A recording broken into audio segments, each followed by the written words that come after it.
আপনাদেরকে অনুরোধ করব, বিজেপিকে হিন্দুত্ববাদী দল বলবেন না। বিজেপি হিন্দুত্ববাদী দল নয়, বিজেপি একটা ফ্যাসিস্ট দল। হিন্দুদের যদি সবচাইতে বড় দুশ্মন কেউ থেকে থাকে, সেই দুশ্মনটার নাম হচ্ছে বিজেপি, আর সেই দুশ্মনের নেতার নাম হচ্ছে নরেন্দ্র দামোদর দাস মোদী। আমি হিন্দু ভাইদের উদ্দেশ্যে বলতে চাই, যারা হিন্দু হিন্দু হিন্দু করছেন তারা একবার ভেবে দেখবেন ওয়াকফ সম্পত্তির কথা। আপনার আমার দেবত্ব সম্পত্তি যেটা, অর্থাৎ আল্লাহর জন্য উইদাউট এনি কন্ডিশন, কোন শর্ত ছাড়া, ফি সাবিলিল্লাহ আমাদের পূর্বজরা যে জমি জায়গা ডোনেট করে গেছেন, সেই জমি জায়গার উপার্জন থেকে কি হবে? এই সমাজের উন্নয়ন হবে। মক্তব হতে পারে, মাদ্রাসা হতে পারে সেই জমি জায়গাতে, মানে উন্নয়ন ছাড়াও বলছি, আর্থিক উন্নয়ন ছাড়াও মক্তব হতে পারে, মাদ্রাসা হতে পারে, কবরস্থান হতে পারে, ঈদগাহ হতে পারে, মসজিদ হতে পারে।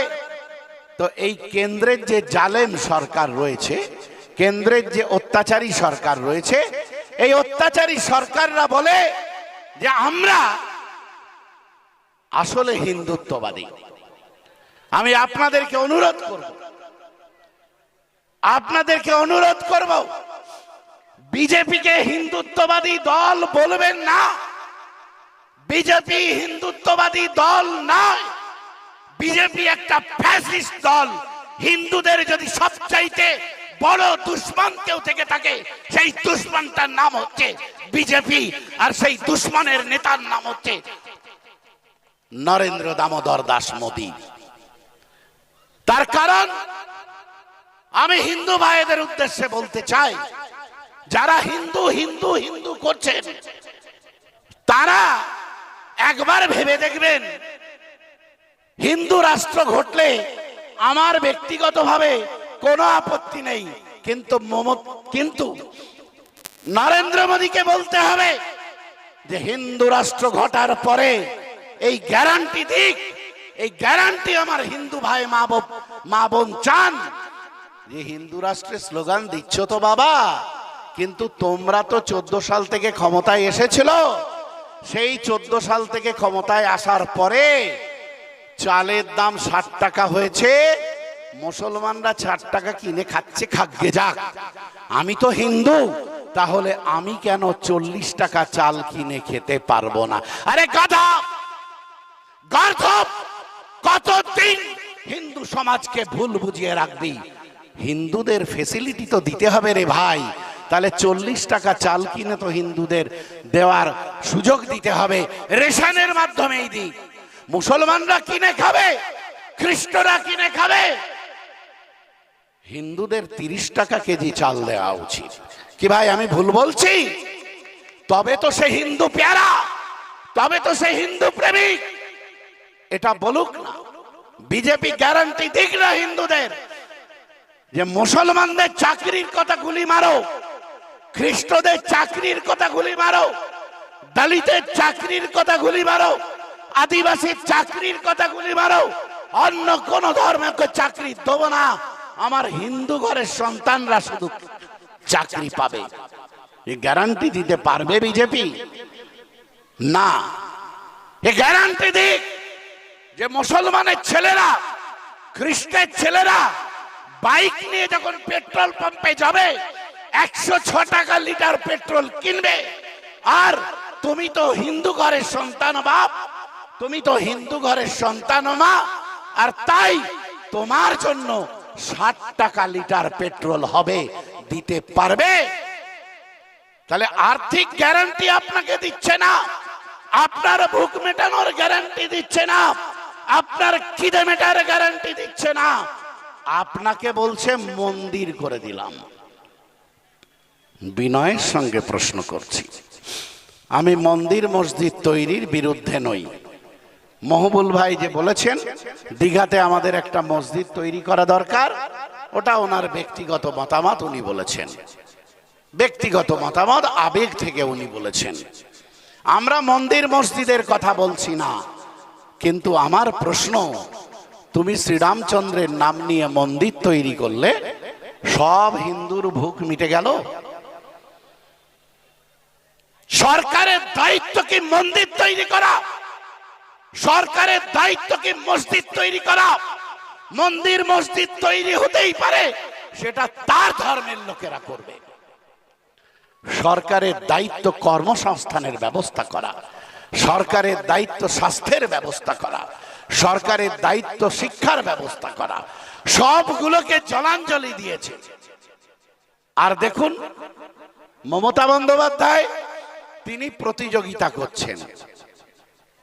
ওখানে একটা মন্দির হয়েছে অযোধ্যায়, আর সেই মন্দিরের বদলা হিসেবে আমি মন্দির পলিটিক্স করব না, তাহলে চল দীঘাতে একটা জগন্নাথ দেবের মন্দির করি। ভাবুন, মন্দির পলিটিক্স। এখানে 26,000 বেকারের চাকরি চলে গেল। তামান্নার মা আর তিলোত্তমার মারা কাঁদছে, মানিক ভট্টাচার্যরা চুরি করে জেল খাটছে, মমতা ব্যানার্জির হুঁশ নেই, উনি মন্দির তৈরি করছেন দীঘাতে। আচ্ছা, আমাদের চেয়ারম্যানও বলেন, আমি কথাটা আপনাদেরও বলছি,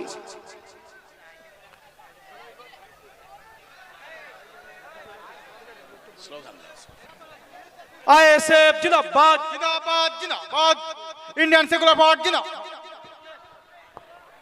ভাই আমরা অনুরোধ করব,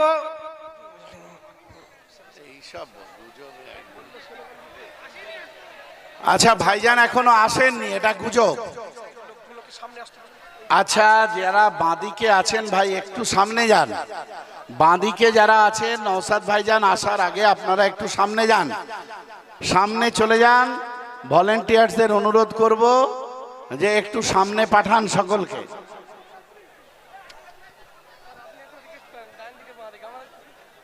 যারা বাঁদিকে আছেন তারা, আচ্ছা কি প্রয়োজন আছে চেয়ারগুলোকে ঠেলে ঠেলে সামনে আনছেন?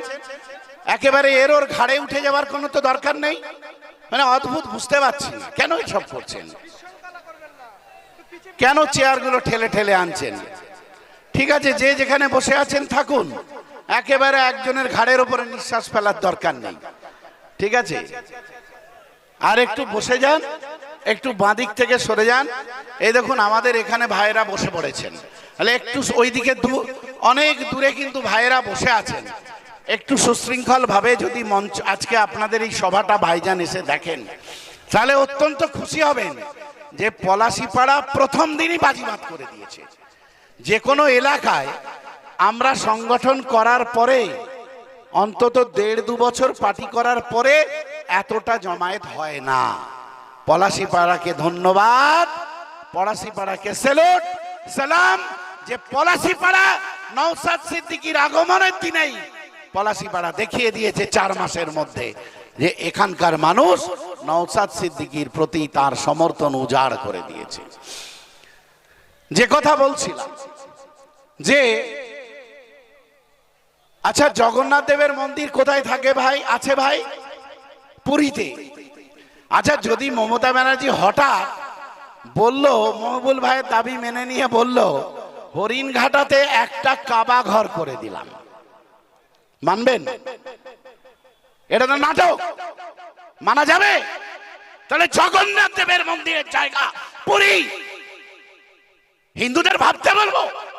ভাবুন আপনারা, আপনার ভগবানের জায়গা পুরী।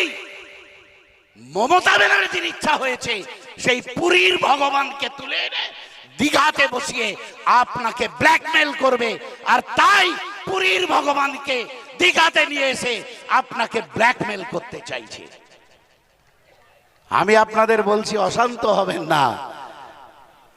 অযোধ্যায় ভগবান শ্রী রামচন্দ্রের মূর্তি তৈরি করে, মন্দির তৈরি করে বিজেপির হার হয়েছে না পার হয়েছে? ভাই, অযোধ্যায় মন্দির তৈরি করে হিন্দুদের সঙ্গে ব্ল্যাকমেল করতে গিয়ে বিজেপির হার হয়েছে না পার হয়েছে? হার হয়েছে। খোদ অযোধ্যাতে হেরেছে এবং সংখ্যাগরিষ্ঠতা পায়নি। তাই আমার দৃঢ় বিশ্বাস, এই ভগবানদের সঙ্গে যদি অন্যায় করো, পুরীর ভগবানকে নিয়ে এসে দীঘাতে বসালে মমতা ব্যানার্জি তুমিও নিশ্চিন্তে থাকো, বাংলার মানুষ তোমারও হার ঘটাবে। একটু সবাই স্লোগান দেন, ইনকিলাব ইনকিলাব ইনকিলাবি জিন্দাবাদ, ইনকিলাব ইনকিলাব ইনকিলাবি জিন্দাবাদ, এই ভাইজান জিন্দাবাদ, এই ভাইজানকে পলাশি পাড়ায় স্বাগতম, এই ভাইজানকে পলাশি পাড়ায় স্বাগতম, এই ইনকিলাব ইনকিলাব ইনকিলাবি জিন্দাবাদ, এই আইএসএফ জিন্দাবাদ, আইএসএফ জিন্দাবাদ। এই তামান্নার খুনিদের শাস্তির দাবিতে নওশাদ সিদ্দিকী পলাশি পাড়ায় হুঁশিয়ার, এই তামান্নার খুনিদের শাস্তির দাবিতে পালসন্ডায় নওশাদ ভাইজান হুঁশিয়ার, হুঁশিয়ার হুঁশিয়ার, ইনকিলাব জিন্দাবাদ, জিন্দাবাদ জিন্দাবাদ, ইনকিলাব ইনকিলাব ইনকিলাবি জিন্দাবাদ, জিন্দাবাদ জিন্দাবাদ, ইনকিলাব জিন্দাবাদ, জিন্দাবাদ জিন্দাবাদ, এই আইএসএফ জিন্দাবাদ, জিন্দাবাদ জিন্দাবাদ, এই আইএসএফ জিন্দাবাদ, এই ছোট ভাই জান পলাশি পাড়ায় স্বাগতম, স্বাগতম স্বাগতম, ছোট ভাই জান পলাশি পাড়ায় স্বাগতম, স্বাগতম স্বাগতম, এই ছোট ভাই জান পলাশি পাড়ায় স্বাগতম, স্বাগতম স্বাগতম, এই ইনকিলাব জিন্দাবাদ, আইএসএফ জিন্দাবাদ, এই ওয়াকফ আইনের বিরুদ্ধে নওশাদ সিদ্দিকী লড়ছে লড়বে, এই ওয়াকফ আইনের বিরুদ্ধে নওশাদ সিদ্দিকী লড়ছে লড়বে, এই চাকরি চোরের বিরুদ্ধে নওশাদ সিদ্দিকী লড়ছে লড়বে, লড়ছে লড়বে, ইনকিলাব জিন্দাবাদ। জিন্দাবাদ জিন্দাবাদ।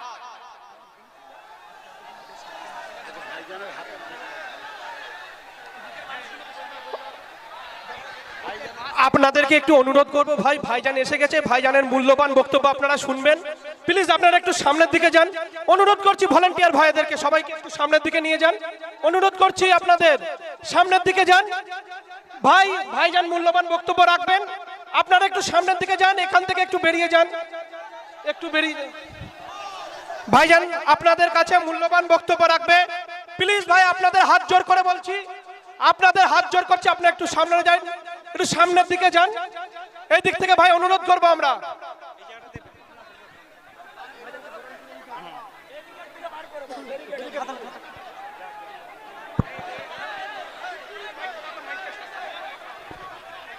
শেষ হয়নি না এখনো।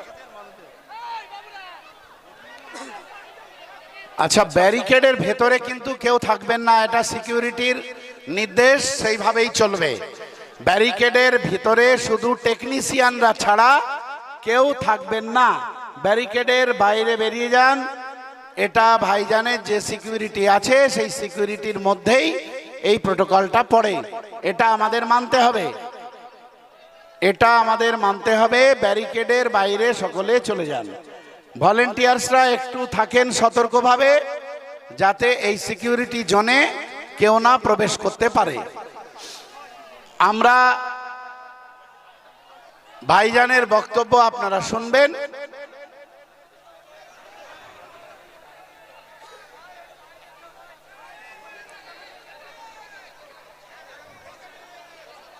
আচ্ছা, যারা বাঁদিকে রয়েছেন একটু সামনে চলে যান, যারা বাঁদিকে রয়েছেন একটু সামনে চলে যান।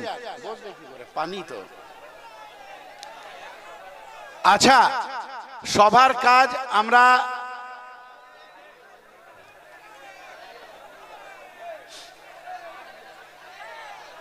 ভাইজান ভাইজান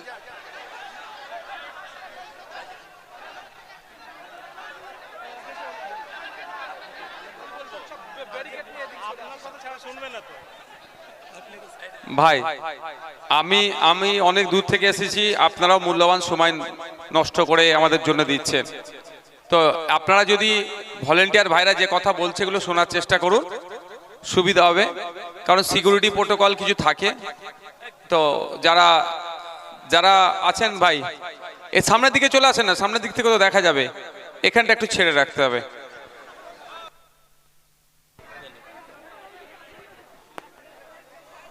আমরা যে কথা বলছিলাম সেটা কন্টিনিউ করি। অল্প সময় আর বলবো, ভাইজান এসে গেছেন, ভাইজানের কাছ থেকে আপনারা শুনবেন। অপেক্ষা করছেন, এখনো মানুষ আসতেই থাকছে। মাঝে বৃষ্টি হয়েছিল, সেই বৃষ্টিকে উপেক্ষা করে মানুষ আসছেন। আমি জানি মাঠটা ভিজে গেছে, একটু সমস্যা হচ্ছে, কিন্তু তারপরেও শয়ে শয়ে মানুষ কিন্তু বসে পড়েছেন। আপনাদের অনুরোধ করব, আপনারা যারা দাঁড়িয়ে আছেন অসুবিধা হচ্ছে, একটু বসে পড়তে পারেন। তো যে কথা বলছিলাম, যে তাহলে এই যে মন্দিরের পলিটিক্স, এই মন্দির পলিটিক্স করে মানুষকে ঠকানোর যে প্রচেষ্টা, এই ঠকানোর বিরুদ্ধে ভাই আমাদের আওয়াজ তুলতে হবে। আমি আপনার এলাকার বিধায়ক সম্পর্কে বলেছি, আমি নতুন করে আর বলবো না। বিধায়ককে ব্যক্তিগতভাবে আক্রমণ করার কোনো ইচ্ছা নেই। আসলে এই যে দুর্নীতি, এই দুর্নীতির একটা অংশ হয়ে পড়েছিলেন উনি। তাহলে আপনাকে দুর্নীতির বিরুদ্ধে লড়াই করবেন বলেই তো হাজারো হুমকি, হাজারো চমকানি ধমকানি সব পেরিয়ে আপনারা প্রকাশ্যে মুখ দেখাচ্ছেন আজকে ছোট ভাইজানের এই সভাতে। তো আমি ওয়াকফ নিয়েই বলছিলাম, সেটা বলেই শেষ করব, যে আপনার মক্তব, আপনার মাদ্রাসা, আপনার জমি, আপনার আর্থিক উন্নয়নের জন্য, আপনার ধর্মীয় কাজে ব্যবহারের জন্য সম্পত্তিটা আমাদের পূর্বজরা দিয়ে গেলেন।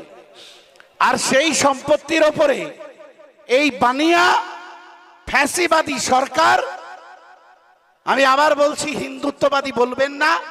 কেন বলবেন না আপনাদের ব্যাখ্যা করেছি, কারণ এরা হিন্দুদের সবচেয়ে বড় দুশমন। কেন দুশমন আপনাদের বলেছি, আমি তার মধ্যে যাচ্ছি না। বিজেপি একটা ফ্যাসিবাদী দল, আর এই ফ্যাসিবাদী দলটা তারা নজর দিয়েছে ওয়াকফ সম্পত্তির উপরে।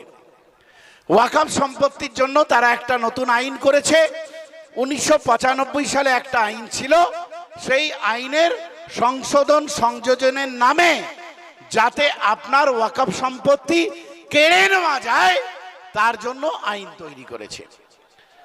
ভাই, আপনার মসজিদের সম্পত্তি কেড়ে নেবে, আপনার ঈদগাহ সম্পত্তি কেড়ে নেবে, আপনার আব্বার কবর কেড়ে নেবে, আপনার মসজিদের সম্পত্তি কেড়ে নেবে।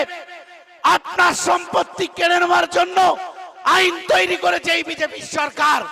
আর বাংলার বুকে যখন আপনি আন্দোলন করতে নামছেন, তখন মমতা ব্যানার্জি শামশেরগঞ্জে গিয়ে, মুসলিম অধ্যুষিত জেলা, সেখানে মুসলমান সাংসদদের পাশে বসিয়ে রেখে মমতা ব্যানার্জি বলছেন ওয়াকফ নিয়ে কেউ গুলোগুলি করবে না। ওয়াকফ নিয়ে গুলোগুলি করলে আমি হব সবচেয়ে বড় শত্রু। ভাই, আপনার সম্পত্তি কেড়ে নিচ্ছে বিজেপি, ওর বুকে ব্যথা হচ্ছে কেন প্রশ্ন করবেন না? আপনার আব্বার কবর কেড়ে নেবে বিজেপি, আপনার মসজিদ কেড়ে নেবে বিজেপি, আপনার ঈদগাহ কেড়ে নেবে বিজেপি, আপনার সম্পত্তি কেড়ে নেবে বিজেপি।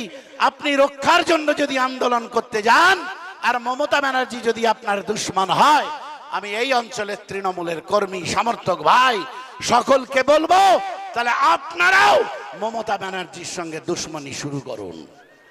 মমতা ব্যানার্জি যদি বলেন আপনার সম্পত্তি কেড়ে নিলে, আপনি মাঠে নামলে আপনার সঙ্গে দুশমনি করবে, তাহলে আপনারও দায়িত্ব, আমাদেরও দায়িত্ব, তার সঙ্গেও দুশমনি করব। মমতা ব্যানার্জি শুধু এখানেই ক্ষান্ত হলেন না, তিনি বললেন ওয়াকফ নিয়ে যদি, হ্যাঁ, ওয়াকফ নিয়ে তো পশ্চিমবাংলায় একজনই আন্দোলন করছে, সত্যি না মিথ্যে ভাই? একজনই আন্দোলন করছে, তার নাম পীরজাদা নওশাদ সিদ্দিকী। এনআরসি এর বিরুদ্ধে আন্দোলন একজনই করেছিলেন, বড় ভাই জান আব্বাস সিদ্দিকী।